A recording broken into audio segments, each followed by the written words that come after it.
چونگ میں ہونے والا تاریخی جلسہ اپنی مثال آپ ثابت ہوا۔ عوام کی کثیر تعداد نے جلسے کی کامیابی پر مہر ثبت کر دی۔ عوام کی اپنے لیڈران سے والہانہ محبت اور جوش و خروش دیدنی تھا، جس کا اندازہ جلسہ گاہ میں موجود ہزاروں افراد کے جذبے سے لگایا جا سکتا ہے۔ اس جلسے میں ترقیاتی منصوبوں کا باقاعدہ افتتاح بھی کیا گیا۔ ملک افضل کھوکھر اور ملک انس محمود نے 2 ارب روپے کی ترقیاتی فنڈ سے چونگ کے تمام دیرینہ مسائل کے حل کی ضمانت دی۔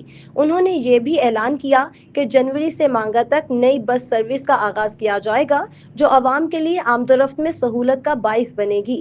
عوام اب پر امید ہے کہ یہ منصوبے جلد از جلد مکمل ہوں گے اور حقیقی معنوں میں آسانیاں لے کر آئیں گے۔ جلسے کے اختتام پر ملک افضل کھوکھر اور ملک انس محمود نے چونگ کی عوام کا تہہ دل سے شکریہ ادا کیا اور ان کے اعتماد کو اپنی طاقت قرار دیا۔